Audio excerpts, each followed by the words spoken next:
Hello student, जय हिंद। आज मैं आप लोगों को बताऊंगी कि MPPSC fresher student MPPSC pre और मेंस की कैसे तैयारी करें। तो चलिए दोस्तों, आज हम जानते हैं एमपीपीएससी फ्रेशर्स की तैयारी कैसे की जाएगी। अभी से अगर मंथ की काउंटिंग की जाए तो अभी पूरे हमारे पास 9 मंथ हैं। अगस्त, सितंबर, अक्टूबर, नवंबर, दिसंबर, जनवरी, फरवरी, मार्च। मोस्ट प्रोबेबली मार्च में एग्ज़ाम प्री का हो सकता है। न्यू स्टूडेंट की बात करें तो अभी 8 मंथ में आप मेंस और प्री की तैयारी को लेकर चलते हुए अच्छे से तैयारी कर सकते हैं प्री और मेंस की। बात करें एमपीपीएससी फ्रेशर स्टूडेंट या न्यू एस्पिरेंट स्टूडेंट्स की,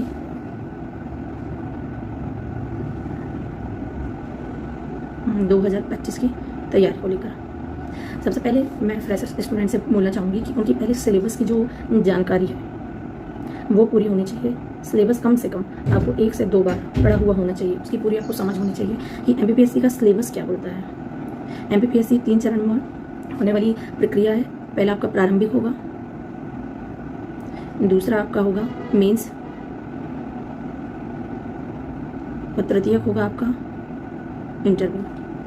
pre, then mains, then interview. Pre की बात करें तो प्री के 2 पेपर होंगे आपके, GS and CSAT. And mains के पेपर की बात करें, GS1, GS2, GS3, GS4 या एथिक्स, हिंदी एंड ऐसे। जब भी आप सिलेबस की पूरी जानकारी लेते हैं तो आपको GS1 में 2 पेपर होंगे, हिस्ट्री एंड जियोग्राफी, फिर पॉलिटी और इसमें कुछ राजनीतिक विचार, फिर होगी अर्थव्यवस्था एंड साइंस, फिर आपका होगा एथिक्स जिसमें मनोविज्ञान है आपका, फिर है हिंदी, फिर है ऐसे। अब आपको जब फ्रेशर्स स्टूडेंट्स को तैयारी करनी है तो सबसे पहले मेरे हिसाब से आपको एनसीईआरटी की तैयारी करनी चाहिए, जिसमें 6th से लेकर 11th एंड 12th।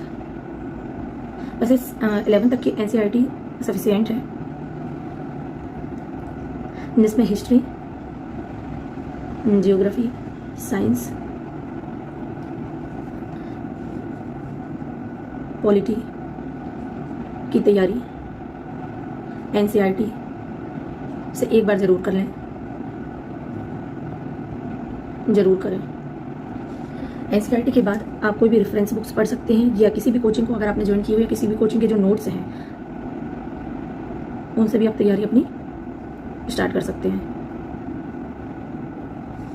अब कुछ स्टूडेंट्स का कंफ्यूजन होगा कि NCERT, reference book and coaching centre के नोट्स से जब हम पढ़ेंगे तो हम अपने नोट्स कैसे बनाएं। तो नोट्स आपको ऐसे बनानी है कि जो पॉइंट्स आपको याद नहीं हो रहा है वो आप नोट्स में लिखें। आपको पूरी की पूरी कॉपी किताब में जो आंसर्स फॉर्मेट दिए गए हैं वही नहीं उतार लेना है, वही नोट्स नहीं कहलाते हैं, ठीक है।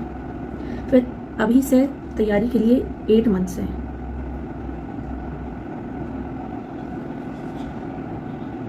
हम इसको 2 भागों में बांट लेंगे, 5 मंथ्स एंड 3 मंथ्स।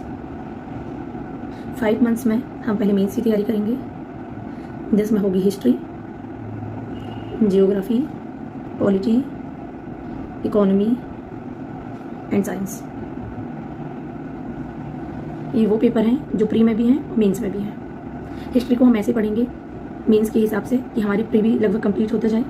जियोग्राफी भी हम ऐसे मेंस के हिसाब से ही पढ़ेंगे कि प्री भी कवर होता जाए। हम फैक्ट वाइज जियोग्राफी नहीं पढ़ेंगे, हम मेंस के हिसाब से सारी सब चीज़ें पढ़ेंगे।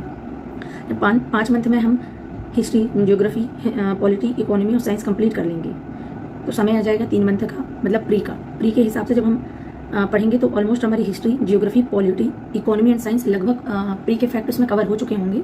फिर हमें जो सिर्फ प्री में आते हैं सब्जेक्ट या जो सिर्फ प्री का सब्जेक्ट है उसके हिसाब से 3 मंथ में प्री के हिसाब से पढ़ना है। प्री में है पूरी यूनिट 10, जिसमें हिस्ट्री है, जियोग्राफी है, पॉलिटी है, इकोनॉमी है, एमपी है। एमपी 40 से 60% कवरेज देता है अपने पेपर में पीएससी में। फिर यूनिट 8 है करंट अफेयर, यूनिट 9 है आईटी, और यूनिट 10 जिसमें पहले आयोग होते थे अब है मध्य प्रदेश की जनजातियाँ और उनके संस्कृति। जब भी फ्रेशर्स स्टूडेंट तैयारी स्टार्ट करें तो मेरा कहना है कि वो मेंस की पढ़ाई से ही तैयारी स्टार्ट करें,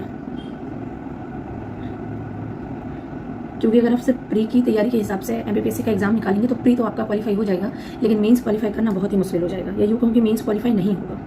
अगर आपके पास 8 मंथ्स हैं या 7 से 8 मंथ्स हैं तो भी आप मेंस और प्री की तैयारी को साथ साथ लेके कवर कर सकते हैं। पढ़ा जा सकता है प्री एंड मेंस, दोनों चीज़ें पढ़ी जा सकती हैं। मेंस के साथ साथ प्री के क्वेश्चन भी लगाते चलें आप लोग।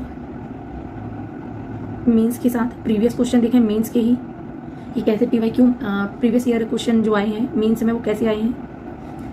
एंड 100 क्वेश्चन डेली प्री के लगाते चलें जो सब्जेक्ट आप मेंस में पढ़ रहे हैं। इससे होगा ये कि आपका मेंस तो कंप्लीट होगा ही, धीरे धीरे प्री भी कंप्लीट होता चला जाएगा। जैसे मेंस के लिए आंसर राइटिंग वर्क करना बहुत जरूरी है, वैसे प्री निकालने के लिए भी आपको क्वेश्चन आंसर लगाना ऑब्जेक्टिव फॉर्म में बहुत जरूरी है। फ्रेशर स्टूडेंट्स मेंस पढ़ते पढ़ते एक छोटी सी 100 पन्ने की कॉपी ले लीजिए।